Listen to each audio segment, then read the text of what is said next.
The Lunar Heresy, Harmony and Chaos. Days had passed since the massacre at Maynaden. The traitors remained unseen, but Celestia knew that they were following her and her forces, watching and waiting for signs of weakness. The only scouting that was to be done was by herself, drifting along the edge of the immaterium and observing the chaotic forces at work. All around, she could feel and hear thousands of souls crying out against the violence. To the west, the Wonderbolts and the Western Rangers were besieged in the fortress of Cloudsdale, the Firebirds and Order of the Sacred Star having betrayed them to the ruinous powers. To the south, the Plains Runners and Iron Hooves lay mauled at a point called Apolloaza Ridge, but their sacrifice had brought low the Drake Guard. Small victories. They must count for something. Her army marched in silence towards Canterlot, the lone fortress looming over them as they neared. Those that had belonged to her sister's legions had remained quiet, even distancing themselves from the main force. I must decide what to do with them once we arrive in Canterlot. You trust ponies too much, anathema. The voice of Nightmare Moon said through Celestia's mind. I make do with what I have, Damon. And that is why you fail. Why else would your beloved sons turn against you? You knew they were not to be trusted, yet you placed your armies in their hands. They did not fall by their own faults, they were swept under by your kind's deceiving. Keep telling yourself that, anathema, I am sure it will keep you comfort in the end. Celestia could feel the presence of Nightmare Moon leaving her mind. She growled and looked ahead, focusing on the fortress in the mountains and drawing up a plan for engaging the enemy. Canterlot was one of the better fortified positions in Equestria, perched high in the mountains. The only way in asides from flying was a very narrow path through the mountains. Larger armies could take days to assemble, while a force the size of Celestia's could make it through with less difficulty. The walls themselves were large enough and strong enough to withstand heavy bombardment, and the priests that had built the fortress had made sure to include numerous wards to deflect major magical attacks. One question remained, would it be enough to allow less than 2,000 legionnaires to defeat the forces of chaos? My lady, she turned as one of her officers approached. We received a signal from Canterlot. Nightmare Moon's forces have entered the valley, and their forward elements should be within striking distance soon. The enemy has moved faster than I have anticipated. She sighed in frustration. Quicken our pace, and have any available Pegasi double back and obstruct the pass as best as possible. Yes, my lady, the officer saluted and left, and soon squadrons of Pegasi flew past Celestia and the rest of her forces. Once they were gone, she turned her attention to the loyalist Lunar Knights, who were surrounded by a company of Celestial Guard to keep them under observation. Celestia had made a special modification to their armor to ensure that if they did turn they would not be of much use, as their helmets or headsets were rigged to detonate if they even so much as thought about joining the traitors. Even with this precaution, Celestia was still feeling uneasy. Having second thoughts? The voice of Nightmare Moon said, Celestia grimacing as the daemon chuckled.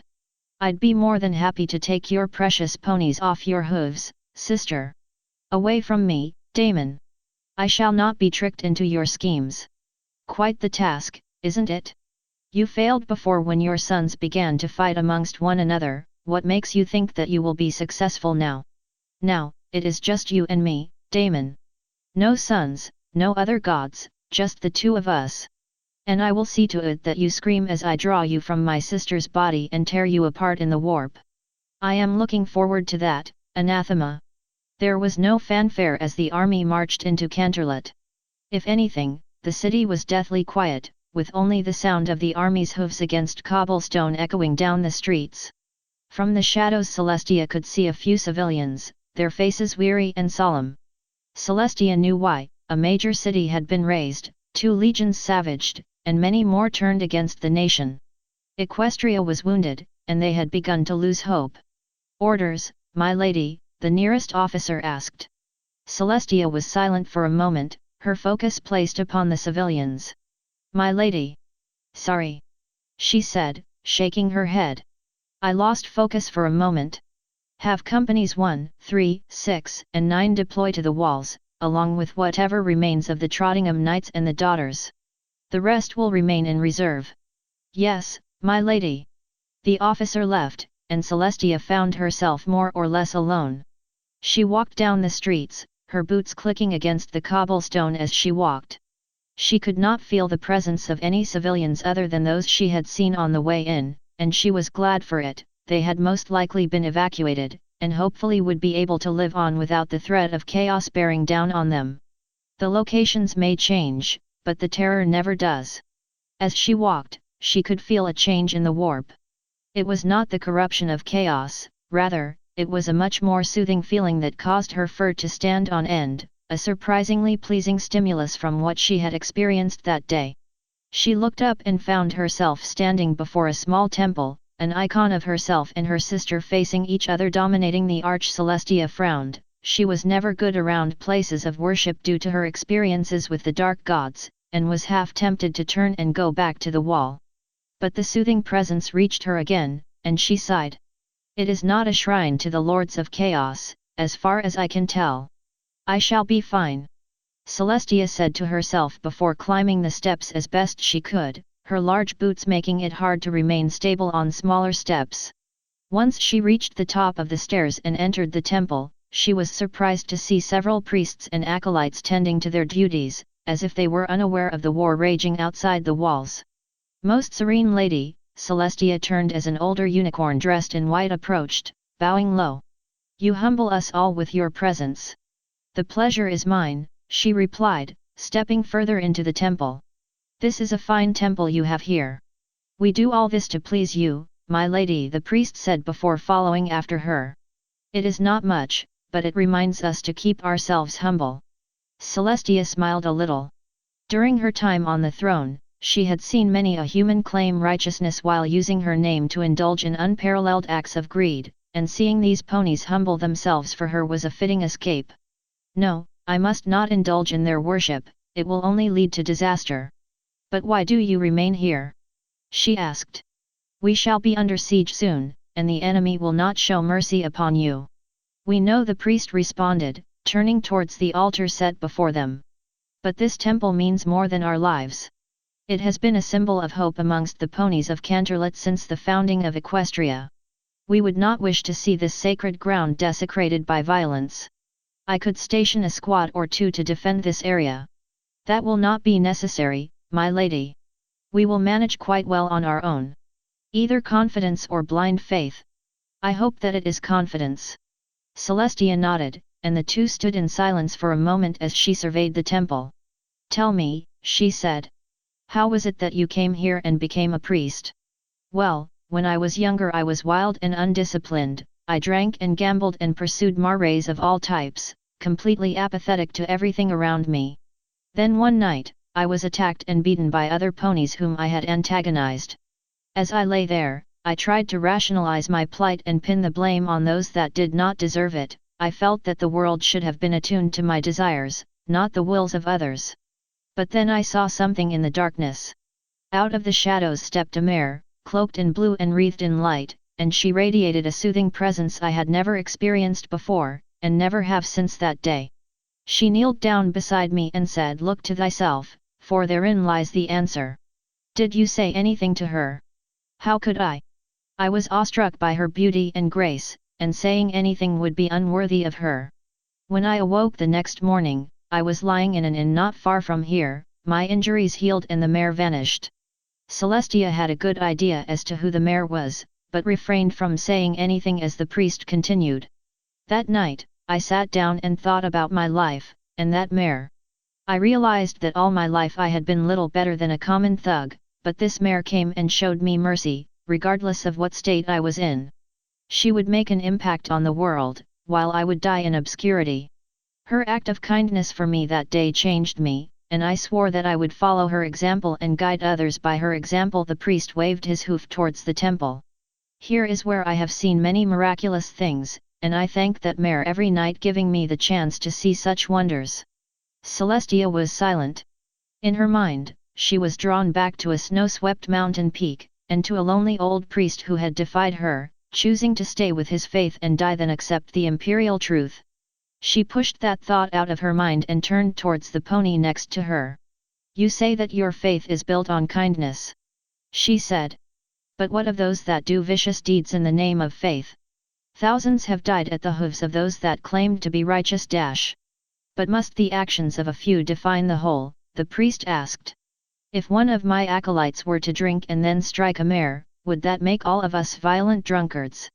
No, but religion is just like any other source of power, it can be corrupted and used for evil means. I could declare myself a god and then launch a terrible campaign of butchery to make others bow to my wishes. You could, but I don't think you will. Why do you say so? Because you have had the opportunity, but you did not. Celestia blinked as the priest continued. When you defeated Discord, you took the title of Empress. A powerful title, but a mortal title nonetheless.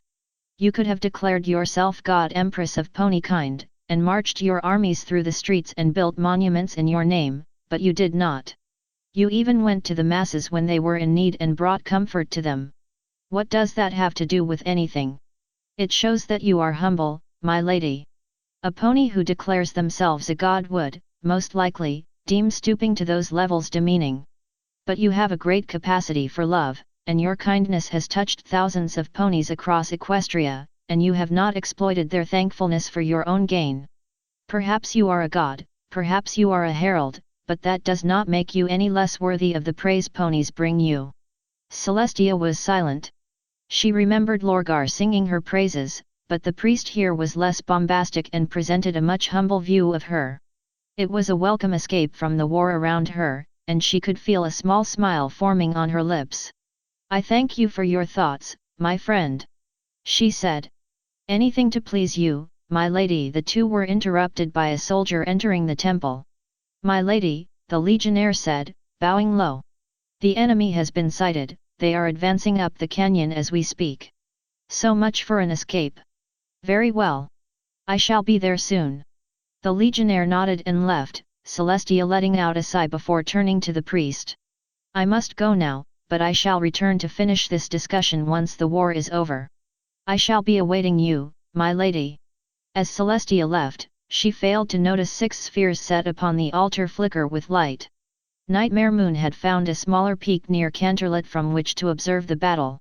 Leading her troops from the front, while it would be satisfying, would draw Celestia in too soon, and she did not want to waste her plan on personal glory. Though I do know someone who would, she thought. She turned to a nearby unicorn. Are my legions in position? She asked. Yes, my queen. They are awaiting your orders. Good. Have the first rank assault the walls, and have the shadow bolts provide support. Yes, my queen. The unicorn's horn glowed and the signal was sent. Below, there was a roar of approval and Nightmare Moon's followers began advancing. Take heart, my legions! Celestia cried as she paced down the wall. The enemy before us is numerous and strong, but the division of chaos runs deep and can be broken. Smite the enemy with bolt and sword, show them no mercy, for you shall receive none in return. Do not allow the deception of chaos to make you weak and cowardly. Fortify yourself, and know that our stand here will see the breaking of chaos in Equestria, and your children shall see dawn return to this land. There was a cheer from the assembled legions as Celestia turned towards the advancing traitors, sword raised in the air. Above the battlefield, clouds began to gather, the sky darkening until there was almost no visibility. Now, my comrades! For Equestria! Celestia's horn flashed and a column of fire leapt from the clouds, striking the first rank of the enemy. Traitors were turned to ash before the flames even reached the ground, and a deep trench was dug in the earth as the fire moved up and down the line. It was soon joined by a cloud of arrows and magic blasts, dozens of traitors falling as they were struck. Even as Celestia's initial attack ran its course, her legionnaires continued firing, using the cries of the enemy and the fires started by other strikes as a beacon. Under the bombardment, the traitors' attack broke.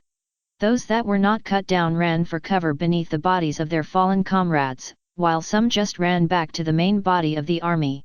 Others tried returning fire, but the range and angles made it hard for them to respond effectively. Some that kept moving forward stumbled over their fallen comrades, the really unlucky ones impaling themselves on stray weapons. A select few even tuned on one another in their panic, the resulting melees further slowing the enemy. However, that was not the only assault on the loyalists. My lady, enemy Pegasi are approaching," an officer called over the din. Celestia looked up and saw the shadow bolts descending, their crossbows trained on the legionnaires below. With a sweep of her wings Celestia was airborne, lightning crackling off her sword as she rose to face the enemy. "Come, traitors!" she bellowed. "Absolution awaits you!" With a cry she plunged into the enemy formation, a beacon of light amongst the swirling cloud of the enemy. With each swing of her sword a score of the shadow bolts would fall, limbs and head trailing after them. Dozens of them turned their focus from the wall to Celestia, attacking with claw and crossbow in an effort to bring down the Empress of Equestria. Celestia returned in kind with warp flame and lightning, the mass amounts of power melting armor and boiling flesh. Several shadow bolts jumped onto Celestia's back, trying to hold her down while their fellows attacked. With a beat of her wings Celestia knocked several away before twisting her body around and flinging the remainder towards the amassed hordes.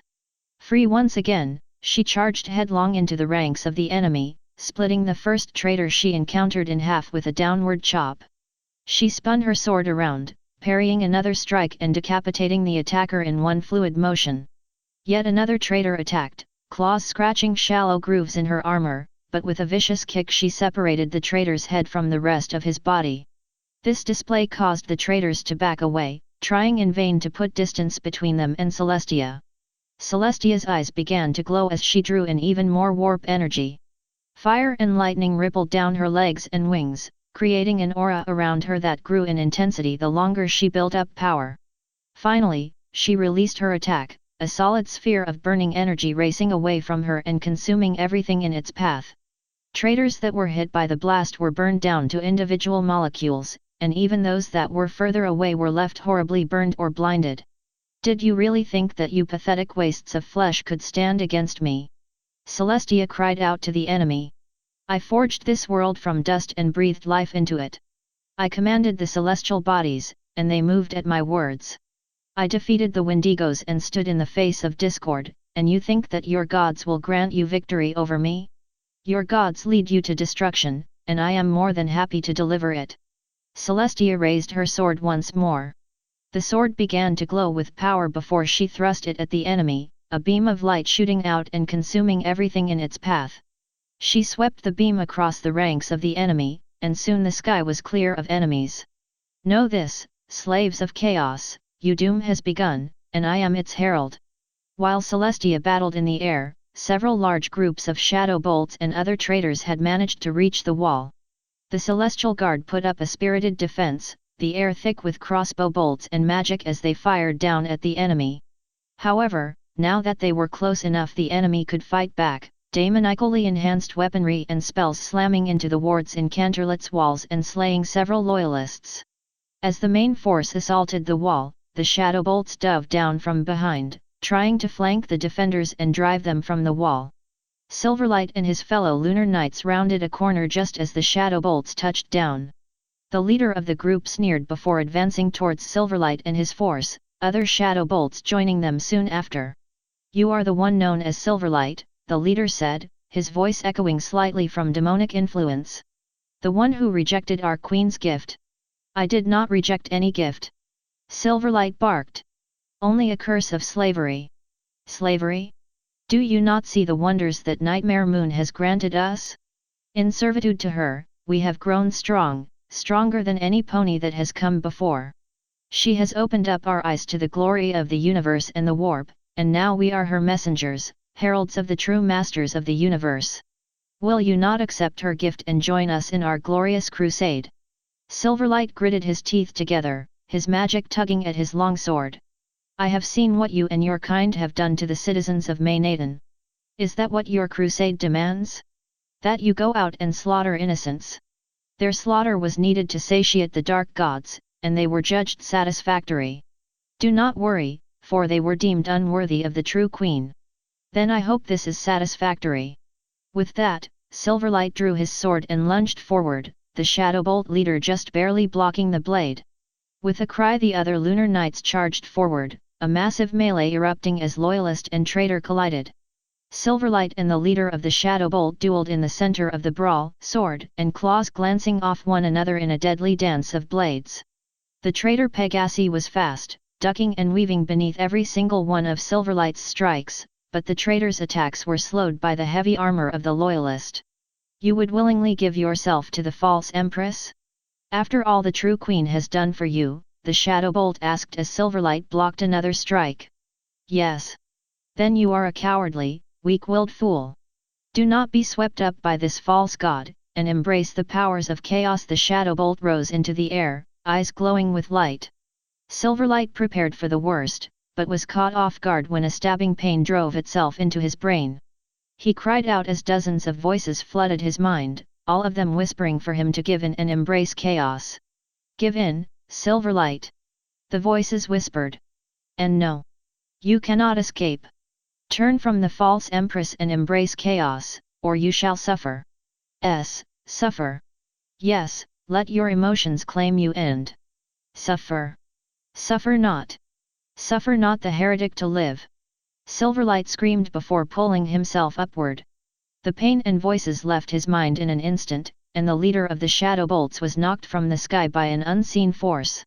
Silverlight picked up his sword, paying no mind that some of his magic had now infused itself in the blade, causing it to glow bright blue. Impossible, the leader of the Shadow Bolts cried. None can resist the dark gods. I believe I just did. Silverlight said before sweeping his sword in a downward arc, severing the traitor's legs from his body. And now, I shall send you back to the pit that you crawled out of, and I pray that your soul burns for eternity for what you and your ilk have done. The Shadow Bolt tried to get in one last word of defiance, but Silverlight silenced him by plunging his sword into the traitor's head, blood splashing across the ground and any nearby combatants. Well done, Silverlight, a new voice whispered in his ear. You have taken an important step on the path of redemption. Silverlight did not respond, instead bringing his sword up once again and plunging back into the melee. Nightmare Moon watched as the battle unfolded before. As expected, Celestia and her followers had put up a spirited resistance, even throwing the traitors back in some areas. The battle was turning in the favor of the Loyalists much sooner than Nightmare Moon had anticipated, but she had prepared for this moment. She rose into the air, horn and eyes glowing. Behind her, a symbol resembling a cloud of smoke appeared, glowing bright against the darkened sky. The air began to crackle around Nightmare Moon as she drew in power from the warp, and some of her nearby supporters backed up to avoid being engulfed by her power. I call upon the powers of the Immaterium, for they are mine to command, she said, her eyes growing even brighter. By the powers of chaos, I call upon the daemons of the Empyrean. Come forth, masters of chaos, and tear down the forces of the false Empress, the anathema and foe of chaos. Daemons of the warp, by my power I summon thee. There was a rumble before the sky behind Nightmare Moon seemed to split, unnatural light spilling out into the sky. Out the crack came a monster, larger than even the largest dragons. It possessed the wings of a raven, the body of some kind of reptile and two heads like that of a raptor.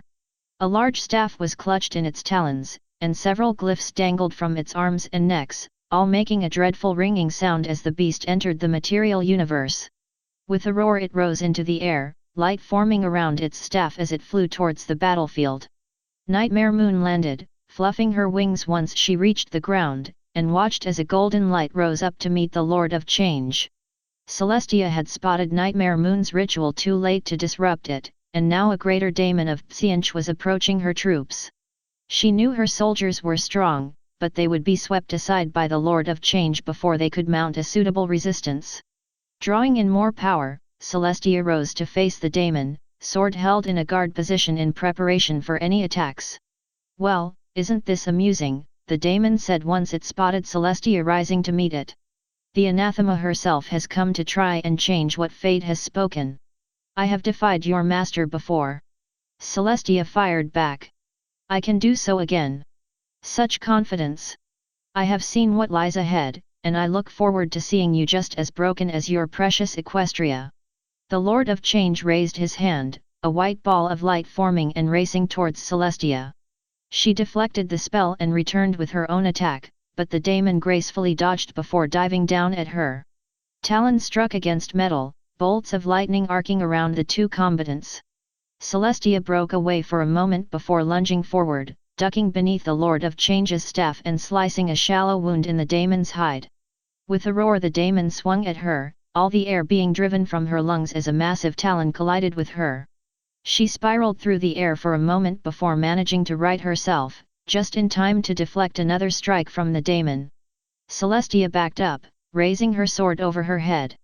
It became wreathed in fire before she swept it around in a massive arc, pushing the Lord of Change back. She swooped in closer, ducking beneath the daemon's claws and lashing out again. The Lord of Change deflected the attack and fired a blast of magic at her, and she was barely able to deflect it in time. The daemon pressed on, but Celestia was able to deflect the worst of the blows and counter with her own attacks. Still, she saw that she was being pushed back, countering more and more attacks from the Lord of Change. I must find a way to overwhelm its connection to the warp, but how? Silverlight and his entourage hurried to the wall, stepping around rebel and fallen soldiers from both sides. The sounds of fighting grew with each step they took, and soon individual duels and brawls became more and more common. He pointed to a nearby Pegasus. Take half the legionnaires and sweep through the rear, kill any traitors you find. I will take the rest and reinforce the wall. What if the others think we're with the traitors? Silverlight frowned. He had not thought that far ahead, and the risk of accidentally getting killed by his allies did not sit so well with him. Focus on the traitors first, and try to establish a connection with the other soldiers. Whatever you say, sir. The Pegasus saluted and called out to several others while Silverlight and the others pressed on. There was a roar from above, and Silverlight saw the Empress dueling with a massive bird-like creature. He wanted to provide some support, but there was not much he could do from his current position. Silverlight set that thought aside and pressed on, and soon his forces had reached the wall. The wall had become a massive display of slaughter, loyalist and traitor clashed with one another, weapons black with blood. The butchered remains of ponies littered the ground or hung limp over the side of the wall, their blood having stained the wall bright red. The stone was slick with the stuff, and Silverlight found himself slipping several times as he moved up to the wall. Now was not the time to worry about blood, it was a time for battle. For Equestria! Silverlight cried before plowing into a large group of traitors. The enemy was caught off guard, as if they were shocked to see one of their own turn against them. This proved to be their doom, as Silverlight was able to cut several down before they had a chance to counter. Pouring more magic into each strike, Silverlight found that he was able to rip through both armor and flesh with ease. The enemy realized that too, and started to back away as Silverlight pressed on. A small smile breaking across his lips, Silverlight pressed this advantage and tore through another rank of traitors, relieving a small squad of Celestial Guard that had been under attack. You are the Lunar Knights that did not fall," one of the other loyalists said as Silverlight dispatched the last of the traitors. "Yes, but I'd rather not be called a Lunar Knight, might get me mistaken for a traitor." Silverlight turned to the other loyalists. "How many of you are there left?" "I don't know. We lost contact with our company commander once the enemy reached the wall. We've been fighting on our own ever since. You're with me, for now." Silverlight turned his attention back to the battle. "Provide support for us as we advance, and keep any hostile Pegasi away from us. We'll link up with any forces we can find." "Yes sir." The unicorns in the group launched spells at the gathered traitors, killing several. As the Celestial Guard provided fire support, Silverlight and the others slammed into the enemy, the ringing of steel against steel drowning out all other sound. The traitors tried to use their superior numbers to overwhelm the defenders, but this only made Silverlight and his fellows fight harder. Even though he had only spoken to a few of the Empress chosen, Silverlight was beginning to see why they placed so much emphasis on zeal, even in combat. As he fought his way through the enemy ranks, the traitors howling out obscenities to their gods, he could feel some kind of energy building up inside him. In a way, he felt happy battling the enemy and knowing that their deaths would lead to worse torment. Had the situation been a little less chaotic, he might have smiled at the demise of the traitors. Silverlight launched a blast of magic into a group of traitors, hoping to break them up in preparation for a charge. A unicorn in the target group tried to throw up a defensive barrier, but to both Silverlight and the traitors' surprise the attack passed right through the barrier as if it was not there. 2 of the traitors were blown to pieces by Silverlight's attack, and the rest were knocked away as their fellows were destroyed. Silverlight rushed forward, sword raised, and tackled one of the enemy that was still standing. He brought the hilt of the sword down on the traitor's face, knocking his opponent out, before sweeping it upwards and carving another traitor's face off. A third traitor pounced on Silverlight from behind, and he winced as the enemy's weapon found a weak point in his armor. He pulled himself up as best he could and rammed the traitor into a nearby section of wall, managing to knock the enemy off his back and send the traitor falling to his death. Now free of the enemy, Silverlight brought his sword up into a guard position and began to advance towards the next group of traitors. All this time, he failed to notice that the Empress and the beast she was fighting were nowhere to be seen. Celestia's defensive barrier collapsed and she was sent reeling by the Lord of Change's attack, her armor causing her to crash through several buildings before coming to a stop. With a groan she pulled herself back to her hooves, bringing her sword up as the daemon landed, its massive size crushing several other buildings. "You have grown weak, anathema," the Lord of Change said, advancing towards her. "So many years of keeping yourself cut off from the powers of the Immaterium have hindered your abilities. Believe what you would like, daemon. I shall not succumb to your trickery. Such a shame that your beloved sister was not made of stronger stuff." Then the daemon leered down at her. It was quite amusing to see her forsake everything you had taught her for her own selfish gains. Celestia did not respond, instead backing up and drawing in more power for an attack. The Lord of Change saw this and launched its own spell, the two forces meeting and pushing against one another. Celestia began to sweat as she poured more and more power into her attack. For a brief moment it appeared that her spell was overwhelming the daemons, but that moment vanished when the Lord of Change pushed back and Celestia's attack began to dissipate. The ground beneath her began to crack and buckle, and she could feel her armor straining under the pressure. "See, you are weak. Not even you can stand against the full might of chaos. You will be broken, Empress, and Equestria shall fall to those that are its true masters." Celestia's strength was waning, her legs quivering as she tried to force the daemon's attack back. The beam slowly inched closer to her, and she could feel the heat of the enemy's spell prick cling her skin. I can't, you will not dash." A flurry of images rushed through her mind, chaos standing triumphant, her soldiers and subjects slaughtered without remorse. Equestria, plunged into the warp, a home for daemons and perversions of her creations. Worse, she saw Luna, trapped in the farthest corners of the warp. She was scared, alone, crying out for Celestia to help her. She would have used her power to reach out to her little sister, but the powers of chaos would not allow it. She could not allow this to happen. With her last bit of energy, she reached out into the warp, calling out for something to stop the wave of chaos. She found it. Just as Celestia's magic was about to give way, she felt a new sensation along her back. Newfound strength flowed into her, and she saw that her spell began to press back against the Lord of Change. Out of the corner of her eyes she saw 6 lights, all of them forming a rough circle around her. Her focus widened and she saw 6 stone orbs, the ones set within the altar of the temple she had visited. "What?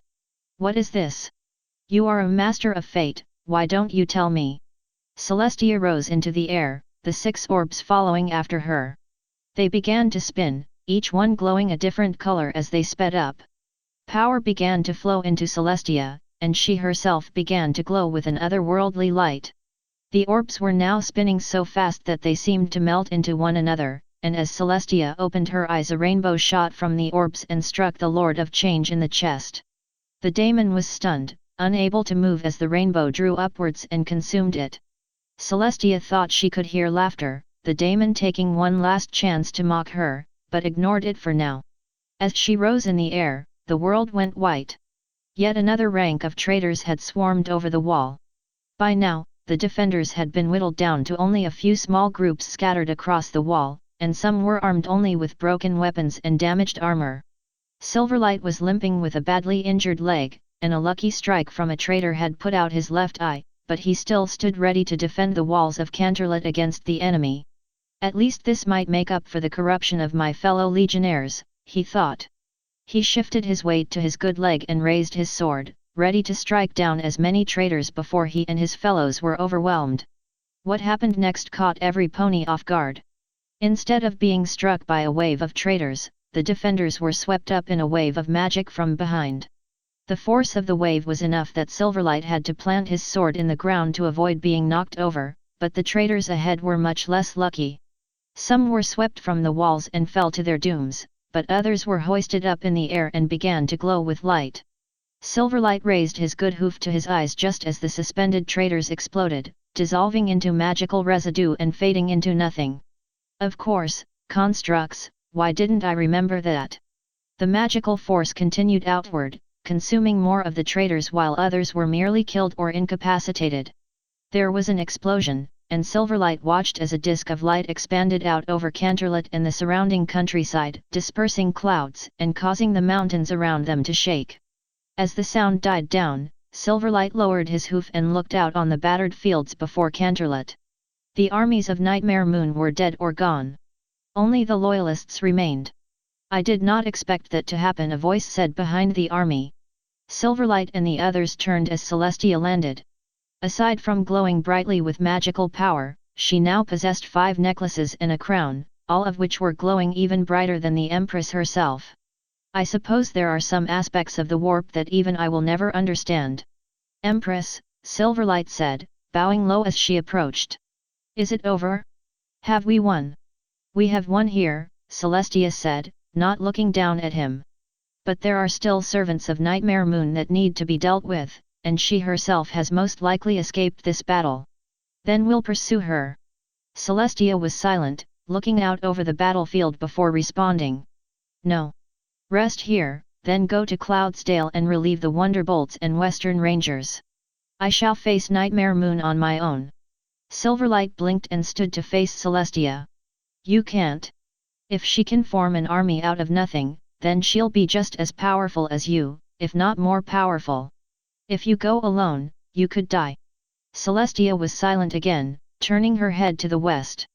The sun had already begun to sink low on the horizon, bathing Equestria in red and gold. I know. She said. But it is a risk I am willing to take. With that, she spread her wings and took to the sky, vanishing in a flash of light as she cleared the wall. Silverlight and the others stood in silence, watching the spot where Celestia had vanished. Empress. I hope that you are right. From her position on the next peak, Nightmare Moon smiled. Yes, losing a Lord of Change was a disappointment, but Celestia was on her own now. Either she had begun to seek out death and danger in hopes of ending her life, or she had seriously overestimated her ability to stand against Nightmare Moon. It was most likely the latter. The anathema could have ended it long ago, but she did not. She pressed on, hoping to achieve victory over the forces of chaos. What an amusing and foolish goal, she thought as she turned away from Canterlot. Nightmare Moon dissolved into a cloud of blue smoke and drifted towards Everfree. Everything was set in motion, her plan was almost ready, and with her army defeated she could focus on the larger picture. Like the traitor marines before them, the ponies would have only caused difficulties, but now she was free of them, and she could summon an army of daemons to carry out the final stages of her plan. As she needed to do now was kill Celestia. Even in her ethereal form, Nightmare Moon smiled. Everything was going exactly as she had planned.